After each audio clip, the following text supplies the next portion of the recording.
गिबियावनो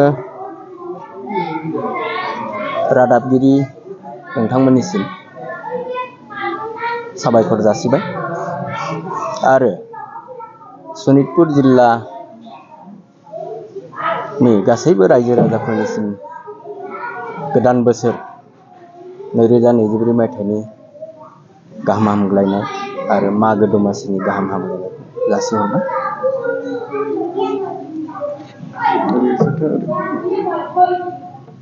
बाथ्राया जादों जोङो गरमारा सान्तिपुर गुदि बर' थुनलाइ आफादनि आवथायावनो देग्लाय गरमारा सान्तिपुर गुदि बर' थुनलाइ आफादनि 50थि आबुं गायसनथाइ सान हिसाबै सनाथि मायथाइ फोरबो खुंनो लादों आरो बेजों लोब्बा लाखिनानैनो सनितपुर जिल्ला बर' थुनलाइ आफादनि 52थि बोसोरारि जथुम्माखौबो फैबाय थानाय फेब्रुवारि दाननि 5, 6 आरो 7 खालाराव जों बे हाबाफारिखौ खुंनो लादों सानथामनि हाबाफारिजों। बेवहाय दिनै जोङो नोंथांमोननि निउसनि गेजेरजों फोसावनो लादों दि गासै रायजो राजाफ्रा जोंनि बे हाबाफारियाव गाजा गोमजायै बाहागो लाफैगोन आरो जों बयबो रायजो राजाफोरखौ खावलायगोन निउसनि गेजेरजों जे रायजो राजा बिथांमोना जोंखौ मोनफ्रोमबो हाबाफारियाव जाहाथे लैहोर फैनानै जोंखौ मदद खालामफैयो आरो जोंनि थुनलाइनि गासैबो हाबाफारिखौ जाफुंसार होनायाव मदद खालामफैयो। जों लुबैदों दि जोंहा हाबाफारि बादियै जों बेवहाय 5 अक्ट' फेब्रुवारिनि 5 अक्ट' खालि जोङो बेवहाय जोंनि माखासे बेखेवनो गोनां हाबाफारि दङ, जेरै गाहाय लांगोना, गाहाय सायनासालि, थान्दै बादा आरो जामुंसालि बेबायदि हाबाफारिखौ जोङो लागोन आरो मोनायाव गरमारा सान्तिपुर गुदि बर' थुनलाइ आफादनि थान्दै मेलखौ जुथुमनाय जागोन। अखानायै जोंहा गरमारा सान्तिपुर गुदि बर' थुनलाइ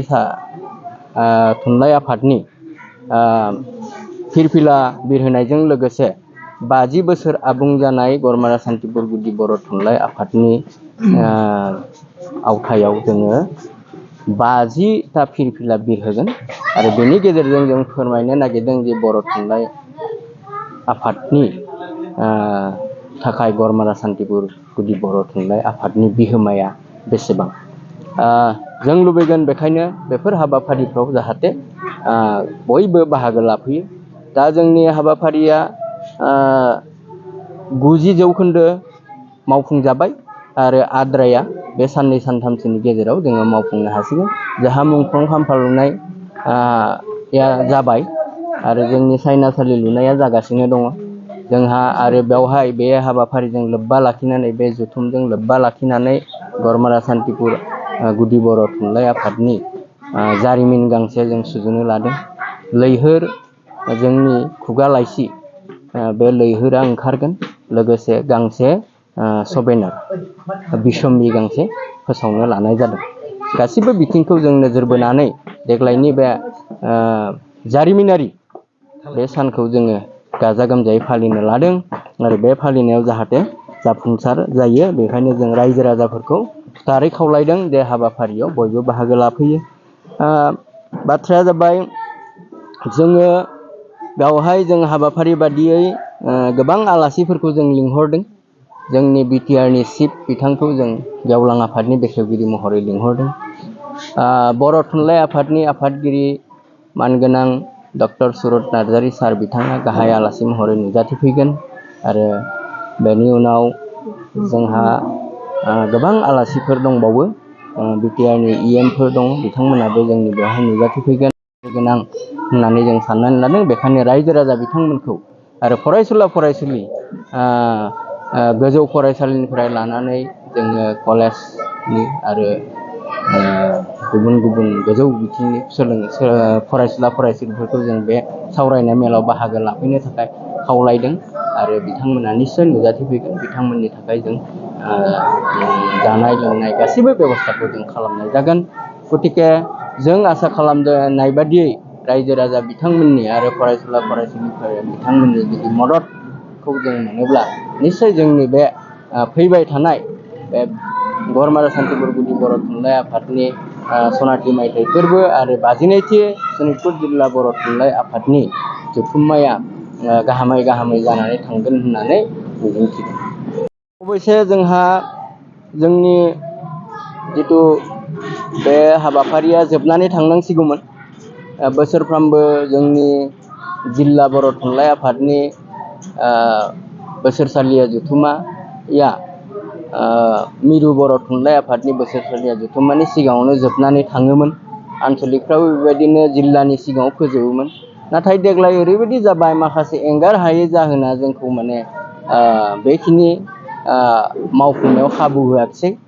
बेखायनो जोङो फावसायनो गोनां जाबाय। बिनि गाहाय जाहोनानो जादों जोंहा दाखालि बावैसो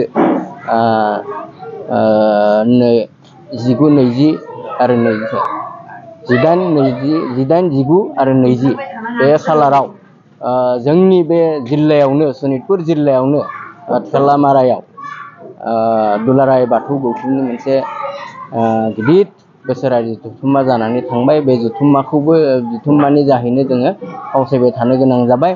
गतिके रायजो राजा बिथांमोननिफ्राय जों बेनि थाखाय निमाहा बियो आरो जों लुबैगोन जे रायजो राजाफ्रा जाहाथे जोंखौ गाव गावनि गेजेराव दुसिलायालासेनो फैबाय थानाय नैबे 5, 6 आरो 7 फेब्रुवारि खालाराव जाहाथे नुजाथि फैनानै लैहोर फैनानै जोंखौ मदद खालामफैयो बेखौ खावलायदों।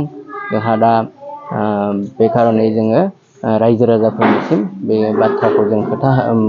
बे बाथ्राखौ जों फोरमायबाय आरो जोंनि हाबाफारिखौ जाफुंसारनायाव नोंथांमोननि मदद आरो थुलुंगाया जोंनि थाखाय जोबोद गोनां होननानै आं मिजिंथियो।